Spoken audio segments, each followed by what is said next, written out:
శ్రీ గురుభ్యో నమః. గురువుగారు, ఏకాదశి ఉపవాస మహత్యం చెప్పండి. మరి స్త్రీలు ఋతుక్రమంలో ఏకాదశి ఉపవాసం పాటించవచ్చా? ఏకాదశి వ్రతం చాలా గొప్పది. అందరూ చేయొచ్చు. ఆడవాళ్ళు మగవాళ్ళు అనే భేదం లేదు. ఒకవేళ ఏకాదశి తిథి రోజు ఆడవాళ్ళకు ఋతుధర్మం వస్తే చేయకూడదు, వాళ్ళు దూరంగా ఉండాలి. పురుషులైతే చేసుకోవచ్చు, నో ప్రాబ్లం. ఉపవాసం చేయాలి. సూర్యోదయం కన్నా మునిపే తలస్నానం చేసుకొని, తలస్నానం చేయకన్నా ముందు చీపురు తాకొచ్చు, చెప్పులు తాకొచ్చు. శిరస్నానం ఆచరించుకున్నామంటే చీపురు ముట్టకూడదు, చెప్పులు వేసుకోకూడదు. ఆ ఏకాదశి మొత్తం కూడా ఉచ్ఛిష్టం కాకూడదు, ఎంగిలి పదార్థాలు తినకూడదు. డే మొత్తం ఫాస్టింగ్ ఉండాలి. మరుసటి రోజు సూర్యోదయం తర్వాత ఉపవాస విరమణ చేయాలి. ఇది ఏకాదశి వ్రతం. ప్రతి ఏకాదశి ఇలాగే చేయాలి. మధ్యలో ఉదయం ఏదన్నా తీర్థ ప్రసాదాల్లాగా ఏమైనా తీసుకోవచ్చు. మధ్యాహ్నం ఏం పళ్ళు పలహారాలు పండ్ల రసాలు తీసుకోవచ్చు. సాయంత్రం ఏదన్నా చిన్నగా అల్పాహారం కింద ఏదైనా తీసుకోవచ్చు, నో ప్రాబ్లం. ఉప్పు పసుపు కారం లేనివి తీసుకోవాలి. పొయ్యి మీద ఉడికినవి తీసుకోకూడదు, పచ్చివి తీసుకోవాలి. కొబ్బరి నీళ్ళు, పండ్ల రసాలు అలా తీసుకోవాలి. మళ్ళీ ఇందులో పులుపు కూడా ఇన్పుట్ కాకూడదు. ఏకాదశి వ్రతంలో పులుపు కూడా కలవకూడదు. ఈ విధంగా ఉండాలి, శుచిగా ఉండాలి. వీలైతే 3 పూటల భగవత్ పూజ చేయాలి, భగవన్ నామస్మరణను జపము చేయాలి, లేదా 2 పూటలు చేయాలి. ఒకవేళ 2 పూటలు కూడా వీలు కాలేదంటే ఉదయమో సాయంత్రం ఒక పూట తప్పకుండా భగవంతుని పూజ చేయాలి. ఏ భగవంతుని పూజ చేయాలి? ఏకాదశి అంటే విష్ణుమూర్తికే సంబంధం అనుకోవడం పొరపాటు. ఏకాదశి విష్ణుకే సంబంధం అనుకోవడం పొరపాటు. ఏకాదశిలో ఏ దేవతనన్నా కొలుసుకోవచ్చు, నీకు ఇష్టమైన దేవతలని కొలుసుకోవచ్చు. మరుసటి రోజు యథాతథంగా శుచిగా స్నానం చేసుకొని పూజ చేసుకొని, వీలైతే స్వయం పాకం లేదా మీ సహధర్మచారిణి చేసిన వంట, లేదా మీ తల్లిదండ్రులు చేసిన వంట, నీ తోబుట్టువులు చేసిన వంట, ఆ వండిన పదార్థాన్ని భగవంతునికి నివేదన చేసి మీరు ఉపవాస విరమణ చేయాలి. ఇది ఏకాదశి యొక్క వ్రతం. అది నిర్జల ఏకాదశి అని, మనకు నిర్జల ఏకాదశి అని సంవత్సరానికి ఒక్కటి వస్తుంది అట్లా. అది మాత్రమే. వాస్తవంగా ఏకాదశి వ్రతం ఎలా చేస్తారు? శ్రీ వైష్ణవ పరంపర ప్రకారంగా వైష్ణవ సాంప్రదాయకులు ఎలా చేస్తారంటే, ఉదయ సంధ్యలో ఉద్ధరిణితో 3 ఉద్ధరిణులతోటి తులసి తీర్థం తీసుకొని వ్రతం ఆచరిస్తారు. లేదా మూడు ఉద్ధరిణులతోటి కర్పూర తీర్థం తీసుకొని వ్రతం ఆచరిస్తారు. మినహా ఏమి తీసుకోరు. ఇది స్వచ్ఛమైన ఏకాదశి వ్రతం. కేవలం తులసి తీర్థం కర్పూర తీర్థం తప్ప ఇంకేం తీసుకోరు. అది చేతనైన వాళ్ళు చేసేది. అంత ఓపిక అంత శక్తి కూడా కావాలి కదా. దాన్ని కొంచెం సవరణ చేసి మాలాంటి వాళ్ళు ఏం చెప్తారు? ఉదయం ఏదో అంత తీసుకోండి, మధ్యాహ్నం పండ్లు పలహారాలు పండ్ల రసం తీసుకోండి, సాయంత్రం కాస్త అల్పాహారంలాగా ఏదో తీసుకోండి, నో ప్రాబ్లం. కాలాలు మారిపోయినాయి, అందరికి బీపీలు షుగర్లు వచ్చిపోయినాయి కదా. మందులో కూడా తింటున్నాం, ఉండలేకపోతురు. అది కొంచెం సవరణ చేసిర్రు. వాస్తవంగా చెప్పాలంటే నేను చెప్పిన పద్ధతి అసలైంది. అర్థమైంది కదా. ఒకవేళ ఏకాదశి రోజు స్త్రీలకు బహిష్టు వస్తే చేయకూడదు, దూరంగా ఉండాలి. ఎవరు? వాళ్ళు మాత్రమే. మీరు చేసుకోవచ్చు. మీ పరిసర ప్రాంతాలకు వాళ్ళని రాకుండా వాళ్ళని కొంచెం సపరేట్గా ఉంచి మీ దినచర్య ప్రకారంగా మీరు చేసుకోవచ్చు, నో ప్రాబ్లం. శాస్త్ర ప్రమాణంగా చెప్పాలంటే ఏ వ్యక్తి అయితే ఏడాది పొడవున వచ్చేటటువంటి అన్ని ఏకాదశిలో ఉపవాసం చేస్తాడో ఆయన ఒక మహాక్రతువు చేసిన పుణ్యాన్ని పొందుతాడని చెప్పారు. చాలా గొప్పది ఏకాదశి వ్రతం. పరాశ్రీ స్వామివారు 2011వ సంవత్సరం నుంచి ఇప్పటి వరకు కంటిన్యూ చేస్తున్నటువంటి, విడవకుండా చేస్తున్నటువంటి వ్రతం ఏకాదశి వ్రతమే.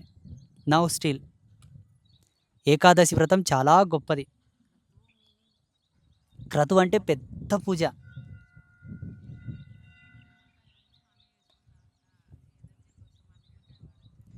శాస్త్రంలో ఏం చెప్పారంటే పులుపు వాడకూడదని చెప్పారు. పులుపు అంటే 2 రకాలు ఉంటుంది. అంత చింత పులుపు ఉంటుంది, నిమ్మ పులుపు ఉంటుంది. చింత పులుపు కంప్లీట్గా నిషిద్ధం. నిమ్మ పులుపుకు సవరణ ఉండదు, తీసుకోవచ్చు. ఇంకెవరు? అయిపోయేదా? తొందరగా అడగండి. స్వామికి పాదాభివందనం. ఒక 20 రోజుల క్రితం తమరు కళలోకి వచ్చి డబ్బులు అడిగితే ఇచ్చాను. దానికి కారణం ఏంది? మంచి సంకేతం. పెద్దలు ఒక మాట చెప్తారు, పెద్దలు, అనుభవజ్ఞులైనటువంటి పెద్దలు. ఆ పెద్దల్లో కూడా ఎవరు? సామాజిక పెద్దలు ఉంటారు, ఆధ్యాత్మిక పెద్దలు ఉంటారు, కుటుంబ పెద్దలు ఉంటారు. 3 రకాల పెద్దలు. ఇప్పుడు మీకు గురువు దర్శనమైండు కదా కలల, వింటున్నారా? మీకు గురువు వచ్చిండు కదా కలల. అందుకే ఆధ్యాత్మిక పెద్దలు చెప్పినటువంటి విషయం ఏమిటి? ఎవరైనా ఆధ్యాత్మిక పురుషులు కలలో వస్తే ఏమిటి సంకేతం అని ఆధ్యాత్మిక పెద్దలు చెప్పిన మాట. సద్గురువు కలలో వచ్చిండంటే ఆయన జన్మ చరితార్థానికి పుణ్యానికి దగ్గరైనట్టు లెక్క. ఆయన దేనితోనో తరించబోతున్నాడు, దేనితోనో ఆయన లబ్ధి పొందబోతున్నాడు. ఆయనకు శుభం కలిగేది ఉన్నదంటేనే ముందు సంకేతంగా ఫస్ట్ సిగ్నలైజేషన్గా గురువు రావడం, గోవు రావడం, ప్రవహిస్తున్న నది రావడం, ఉదయిస్తున్న సూర్యుడు రావడం, పాపెట్ల ఎర్రటి కుంకుమ బొట్టు పెట్టుకున్న ఒక సువాసిని రావడం, మంచి వైదిక కళలతో విరాజిల్లుతున్న ఒక బ్రాహ్మణుడు రావడం అన్నది ఆ వ్యక్తి యొక్క జీవితంలో ఏదో మంచి జరగబోతుంది, ఆయన ఏదో ఒక కోణం చేత తరించబోతున్నాడు, ఆయన పావనం అవ్వబోతున్నాడు అని సంకేతం అని పెద్దలు చెప్పారు. ఆధ్యాత్మిక పెద్దలు చెప్పిన సత్యం. అర్థమవుతుందా? శుభం. అడగండి. గురువుగారి పాదాలకు వందనాలు. గురువుగారు, జ్ఞానంలో కూర్చుంటే ఎక్కువ ఆవలింపులు వస్తున్నాయి, నాకేం అర్థం కావట్లేదు. రెండవది, 10 రూపీస్ కాయిన్స్ మీద వైష్ణవిదేవి బొమ్మ ఉంది, అది డాలర్గా వేసుకోవచ్చా? మాట కొంతమంది చెప్తా. వేసుకున్నారు. ఫస్ట్ ఒకదానికి చెప్తా, తర్వాత అడగండి. ధ్యానంలో కూర్చున్నా, పూజల్లో కూర్చున్నా, ఆధ్యాత్మిక పరమైనటువంటి ఏ అంశంలో మీరు పాల్గొన్నా ఆవులింతలు వస్తున్నాయి అంటే దానికి ఒక సంకేతం. సైన్స్ ప్రకారంగా ఆవలింతలు ఎందుకు వస్తాయో డాక్టర్లు, శాస్త్రవేత్తలు చెప్పారు. ఆధ్యాత్మికంగా ఆవలింతలు రావడం అన్నదానికి ఒక మంచి శకునం అనుకోవచ్చు, ఒక మంచి నిదర్శనం అనుకోవచ్చు, అది భగవంతుని యొక్క ప్రేరేపితం అనుకోవచ్చు. మంచిదే, తద్వారా ఏమీ ఇబ్బంది లేదు. తుమ్మకూడదు, వెక్కిళ్ళు రాకూడదు, అలాగే మధ్య మధ్యలో కొంచెం అటు ఇటు కదలడం, జుంకడం, ఊగడం, వెనక్కి రాగడం, ముందుకు పోగడం లాంటివి చేయకూడదని చెప్తారు. ఆవలింతలకైతే ఏం దోషం లేదు, అది మంచిదే. అది ప్రాణశక్తికి సంబంధించినటువంటి వ్యవస్థ, ఆవస్థ, దాంట్లో తప్పని ఏం అనుకోకూడదు, మంచిదే, నో ప్రాబ్లం. ఇంకేం అడిగారు? స్వామి, 10 రూపీస్ మీద వైష్ణవిదేవి బొమ్మ ఉంది కదా, అది డాలర్గా వేసుకోవచ్చా? 5 రూపీస్ కాయిన్ మీద ఉంది, 10 రూపీస్ మీద లేదు. 5 రూపీస్ కాయిన్ మీద వైష్ణోదేవి సంస్థాన్ వాళ్ళు ప్రింట్ చేశారు. ఆ. పాత కాయిన్లు 5 రూపీస్ కాయిన్ మీద వైష్ణోదేవి ఉండే, ఇప్పుడు లేవు, అవి ఇప్పుడు బ్యాన్ చేశారు. కొన్ని ఉన్నాయి స్వామి, అక్కడక్కడ కనపడుతున్నాయి. అది మెళ్ళో వేసుకోవచ్చా అని అంటున్నారా? మెళ్ళో ధరించాలని అడుగుతున్నారా? ఏమొద్దు. ఎందుకంటే మెళ్ళో వేసుకోవాలనుకుంటే మనకి ఇక్కడ ఉండేటటువంటి చక్రాస్ లెవెల్స్ని బట్టి ఏ విధమైన మెటల్ ఇక్కడ ధరించాలో మనకు శాస్త్రం చెప్పింది. ఇప్పుడు ఆ కాయిన్ తయారు చేసినప్పుడు వాడిన మెటల్ డిఫరెంట్, అది మన శరీర అనుసంధానానికి కంపేర్ అయ్యేది కాదు. అది మీకు కావాలంటే అదే వైష్ణోదేవి ప్రింట్ ఒక కాపర్ దాని మీదనో లేదా బ్రాస్ దాని మీదనో ప్రింట్ చేయించుకోండి. ఇప్పుడు ఈ కాయిన్లో some type of metals mix చేశారు, అవి చాలా నెగిటివ్ అనేవి పాస్ చేస్తాయి, కాబట్టి మనకు వద్దు అవి. అర్థమైందా? రైట్. గురుగారు అనుష్ఠానం చేస్తున్నప్పుడు, జపం చేస్తున్నప్పుడు నాభి నుంచి గొంతు వరకు ఏదో లాగుతున్నట్టు అనిపిస్తుంది, తర్వాత శరీరం అంతా టైట్ అయిపోయి సరం పడి అయిపోతుంది, ఏమవుతుందో అర్థం కాదు. ఎప్పటి నుంచి అవుతుంది ఇట్లా? ఒక 2 months అవుతుంది గురుగారు. 2 నెలల నుంచా? అవునండి. సరే, దీనికి ఒక అవస్థ ఉంది, అవస్థ ప్రకారంగా మీకు అనుభవాలు వస్తున్నాయి. దీన్ని ఎప్పుడైనా కొంచెం నేను చెప్తాను మీకు, దానికి ఒక చిన్న మూమెంట్ ఉంటుంది. ఇది చక్రా ప్రమోదం అంటారు దీన్ని. అంటే ఈ స్థితి కూడా చాలా మంచిదే, ఉపయోగమైనదే, ఇది మంచి అనుభవం కూడా. కాబట్టి దీనికి ఒక చిన్న స్ట్రెంత్ ఆఫ్ పాయింట్ ఉంటుంది, నేను చెప్తాను మీకు. చెప్పిన దాని ప్రకారంగా చేయండి, చెప్తా తప్పకుండా. అడుగమ్మా. దగ్గర పెట్టుకో, నేను దగ్గర దీక్ష పెట్టుకో, ఇంకా దగ్గర పెట్టుకో. తీసుకొని 25 years అవుతుంది. ఏం దీక్ష? ఆనాపానసతి మెడిటేషన్ ఉమ్. 25 years అవుతుంది. అంటే డైలీ 5 hours చేస్తుంది పొద్దున్న దాకా. అన్ని ఆధ్యాత్మిక అనుభవాలు చాలానే చూశాను, కానీ నా హౌస్ వైఫ్ కాబట్టి నేను పొద్దంతా చేయలేను. కొన్ని రోజులైతే చేయగలుగుతాను. అట్లా చేస్తున్నా కానీ నా గోల్ ఏంటి అంటే రాత్రంతా చేయడం. సో, చేస్తాను. రాత్రి ఎప్పుడు హీలింగ్ కూడా నేర్చుకున్న రేకి. అది కూడా చేస్తాను స్వామి. రాత్రంతా చేయాలనుకుంటాను. మధ్యలోనే ఆపేసి పడుకుంటా. ఎన్ని ప్రయత్నాలు చేసినా కూడా అది నాకు సాధ్యమే కావడం లేదు. ఇక నాకు విసుగొచ్చేసింది 25 ఇయర్స్ అంటే. దానికి సమాధానంగా డైలీ ప్రొద్దున్నుంచి అంటే డైలీ అట్లనే ప్రొద్దున అనుకుంటాను. రాత్రి ఇంకా మళ్ళీ హీలింగ్ చేసుకుంటాను. ధ్యానం 1 అవర్, హాఫ్ ఎన్ అవర్ అయితది పడుకుంటాను. దానికి 2 సమాధానం o'clock. కావాలా? ఆ! కావాలి. మళ్ళీ నాకు మీరు ఆశీర్వదించాలి. నేను రాత్రంతా కంపల్సరీ చేసుకుంటా స్వామి. తీసుకో, తీసుకో. మీ పేరు ఏం పేరు? కూర్చోండి. మీరు సాధన చేయడం తప్పు కాదు. మీరు సాధన చేయడం తప్పు కాదు, చేయొచ్చు. ఇక్కడ ఉండేవాళ్ళు కూడా అందరూ, ఈ ప్రశ్న నీది కదా అందరిది. మనకు దేవుడు కొన్ని అవస్థలు ఇచ్చాడు. అందులో నిద్ర అనేది ఒక అవస్థ. దానికి ఇవ్వాల్సిన ప్రిపరేషన్ దానికి ఇవ్వాలి. నిద్రాను అవస్థను కనుక మనం సరిగ్గా చేయకపోతే చాలా సమస్యలు ఎదుర్కోవాల్సి వస్తుంది. మీరు ధ్యానం చేసుకోవడానికి కూడా అవకాశం ఉంటుంది. మీకు అనుకూలాన్ని బట్టి ధ్యానం చేసుకోండి. రాత్రంతా ధ్యానం చేయాలనుకోవడం కూడా అంత కరెక్ట్ కాదు. ఇప్పుడు మాలాంటి హఠయోగులే నిద్రావస్థకు ప్రాధాన్యం ఇస్తారు. మేము బ్రహ్మచర్యంలో ఉన్నప్పటికీ కూడా మీరు గృహస్థులు కాబట్టి మీకు ఉండేటటువంటి ధర్మాన్ని అనుసారంగానే మీరు ధ్యానం చేయండి. ఇబ్బంది పడొద్దు. మీరు రాత్రంతా చేయడానికన్నా డేలో ఒక 1 అవర్, 2 అవర్స్, మ్యాక్సిమం 3 అవర్స్ వరకు చేయండి. మిగతా సమయంలో మీ పనులు మీరు చేసుకోండి. బట్ రాత్రి చేసేదానికి ఇబ్బందులు బాగా వస్తాయి. ఎందుకంటే మనకు నాడీ మండల వ్యవస్థ ప్రకారంగా ఆ వ్యవస్థలో ఉండేటటువంటి ఎనర్జీ లెవెల్స్కి నిద్ర అనేది చాలా ఇంపార్టెంట్. మనకు త్రివిధ ధర్మసూత్రాల్లో కూడా ఋషులు చెప్పారు, నిద్ర లోపించకూడదు, ఆహారం వికటించకూడదు, బ్రహ్మచర్యం చెడిపోకూడదు. ఈ 3 కరెక్ట్ ఉంటేనే జీవుడు ఉన్నతిని సాధిస్తాడు. అది సంసారంలోనైనా సన్యాసంలోనైనా. మనకు స్పిరిచువల్ గ్రోతింగ్ కావాలన్నా ఈ 3 ఇంపార్టెంట్. ఎవరైతే ఆధ్యాత్మికంగా ఉండాలనుకుంటున్నారో వాళ్ళు first food restrictions is important first, and sleeping, నిద్ర, తర్వాతకి బ్రహ్మచర్యం. మెడిటేషన్ అనేది మనిషి జీవితంలో అద్వితీయమైన ప్రశాంతతను తెచ్చేటటువంటి గొప్ప సాధనం. మెడిటేషన్ చాలా ఇంపార్టెంట్, చేయొచ్చు. ఎక్కువ కసరత్తు చేయకూడదు. ఎక్కువ కసరత్తు చేస్తే దానివల్ల వచ్చే అనుకూలత కన్నా ప్రతికూలత ఎక్కువ వస్తుంది. నెగిటివ్ ఫోర్స్ అనేది ఎక్కువ ఇన్పుట్ అవుతుంది. రాత్రి చేయకుండా సాయంత్రం 6 గంటల నుంచి 7 గంటల వరకు 1 గంట, మధ్యాహ్నం 12 నుంచి 1 వరకు 1 గంట, ఉదయం బ్రాహ్మీ ముహూర్తంలో 5 గంటల నుంచి 6 గంటల వరకు 1 గంట. ఈ 3 గంటల సమయం ఫిక్స్ చేసుకోండి. మధ్యంతా మీ పనులు మీరు చేసుకోండి. అప్పుడప్పుడు రిలాక్స్ అవ్వండి. ఏదైనా మీకు వీలైనటువంటి చిన్న చిన్న పనులు చేసుకోండి, ఇంటి పనులు చేసుకోండి. That's better for your health, prosperity. ఎక్కువ కసరత్తు చేయొద్దు, సరేనా? రైట్. ఇంకేమన్నారు కదా స్టార్టింగ్లో ఏమన్నారు కదా? కూర్చోండి. 25 ఇయర్స్ నుంచి చేస్తున్నారు. ఇంకేమన్నారు? బాగా గుర్తుపెట్టుకోండి. ఇక్కడ ఉండేవాళ్ళు కూడా చాలామంది ఇప్పుడు అనుష్ఠానం చేసేవాళ్ళు కూడా ఉన్నారు కదా. వెంకటేష్, మీరు అనుష్ఠానం చేస్తారు, బాబు మీరు కూడా చేస్తారు కదా. స్పిరిచువల్ ఎక్స్పీరియన్స్ వేరే వాళ్ళతో షేర్ చేసుకోవద్దు. నీకు ఎంత పెద్ద అనుభవం వచ్చినా, దర్శనం వచ్చినా, సాక్షాత్తు జగన్మాతనే నీకు ప్రత్యక్షంగా ఒక షేడ్ లాగా వచ్చి మాట్లాడినా కూడా ఎవరితో షేర్ చేసుకోవద్దు. ఒకవేళ నువ్వు దాన్ని షేర్ చేసుకోవాలంటే ఒక సద్గురువుతో తప్ప ఎవరితో కూడా మీ అనుభవాలు షేర్ చేసుకోవద్దు. ఇప్పుడు విభిన్నమైన దర్శనాలు వస్తాయి. కళ్ళు మూసుకుంటే కొన్ని లైట్స్ కనబడతాయి, చెవి దగ్గర కొన్ని ధ్వనులు వినబడతాయి.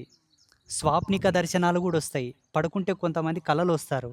ఒక పండు ముసలి రూపంలో ఒక అమ్మవారు వస్తుంది, ఒక సువాసిని రూపంలో వస్తుంది, ఒక బాలా రూపంలో వస్తుంది, గోవు రూపంలో వస్తుంది, నెమలి రూపంలో వస్తుంది. పెరుగుతో పొంగుతున్నటువంటి పెరుగు దుత్తల కళలు వస్తాయి. పొంగుతున్న సముద్రాలు, సరస్సులు కళలో వస్తాయి. ఇవన్నీ కూడా శుభ సంకేతాలే, కానీ ఎవరితో షేర్ చేసుకోవద్దు. దీనివల్ల ఏమవుతుంది?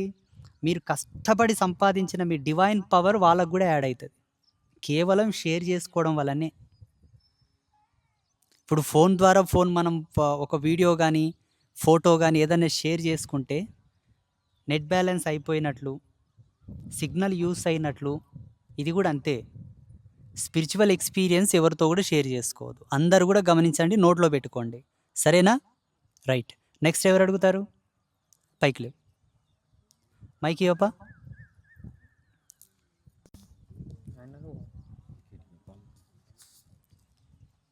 స్వామి అది దగ్గర పెట్టుకో. దగ్గర పెట్టుకొని అడుగు. అది బౌల్లో కుంకుమ, నిమ్మకాయ, గంధము, పసుపు, కుంకుమ వేసి పెట్టమన్నారు కదా, ఆ కుంకుమ ఏం చేయాలి తర్వాత?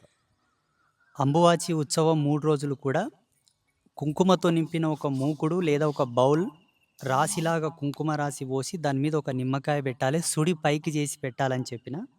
దాని మీద పసుపు, కుంకుమ, గంధం వేసి 3 రోజులు అలా ఉంచండి. అమ్మవారిలో ఉండే దివ్యత్వం అంతా అది ఆకర్షిస్తుంది. ఆ నిమ్మకాయ ఏం చేయాలి? ఎర్ర గుడ్డలో వేసి కాసింత పచ్చకర్పూర బిళ్ళ, ఒక లవంగం, యాలాకు, 2016వ సంవత్సరపు డేట్ ఉన్న ఒక రూపాయి, 2016 డేట్ ఉన్న 1 రూపీ కాయిన్ వేసి గుమ్మం మధ్యలో కట్టండి, లేదా బీరువాలో పెట్టొచ్చు మీరు డబ్బులు పెట్టుకునే దగ్గర.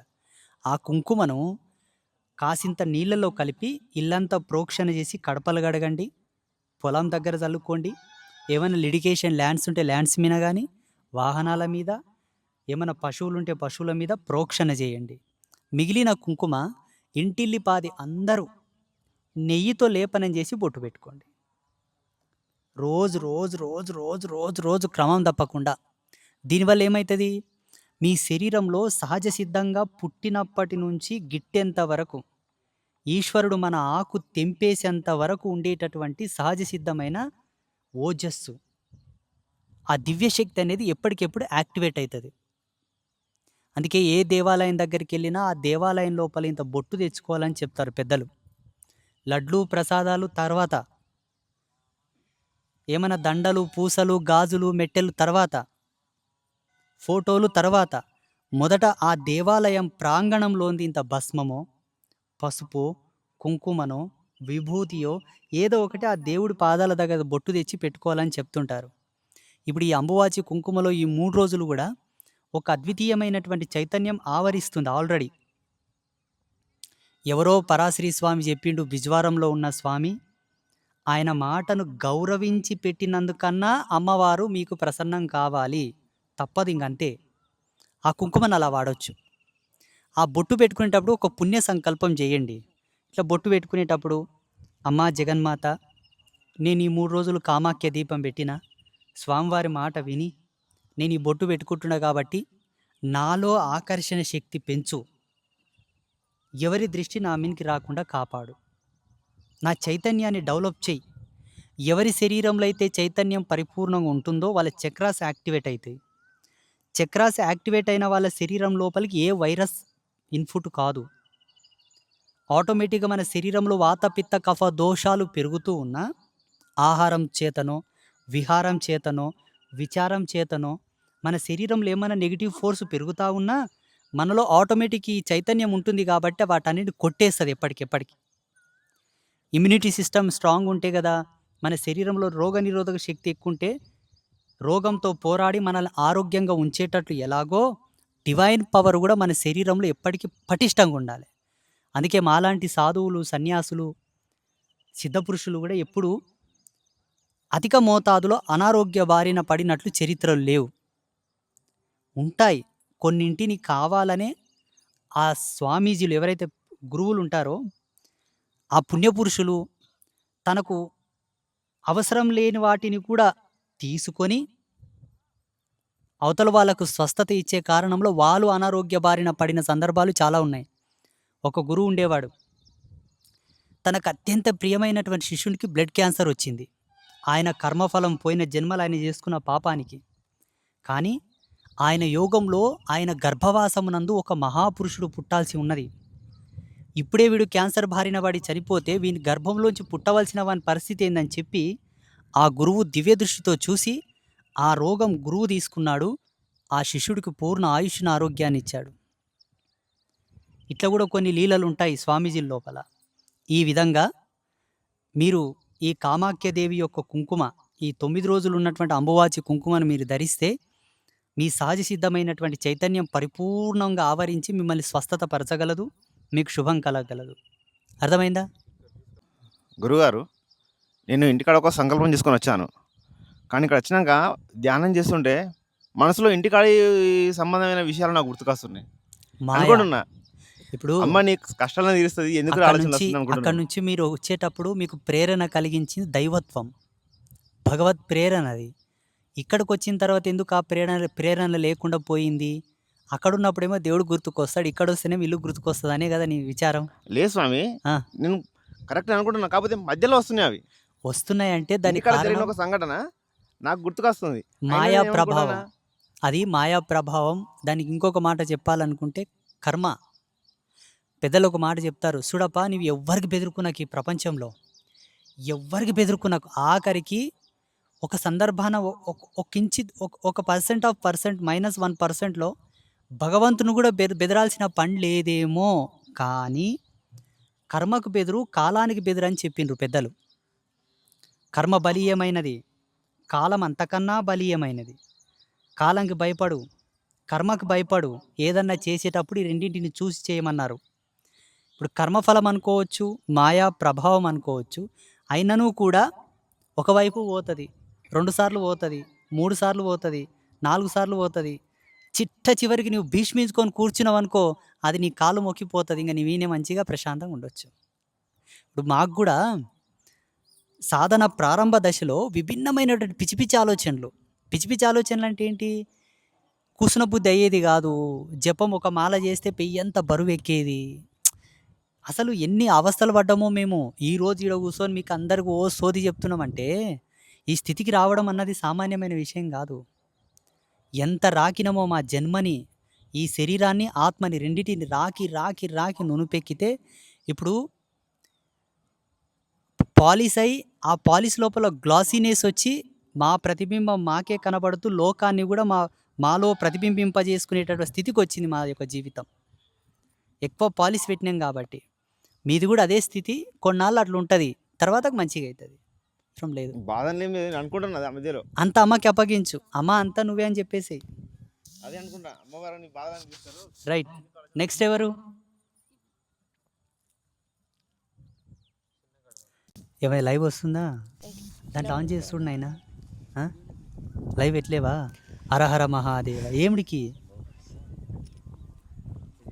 ఎంత టైం అయింది చూడు నాయనా. దీన్ని ఆఫ్ చేసి మళ్ళీ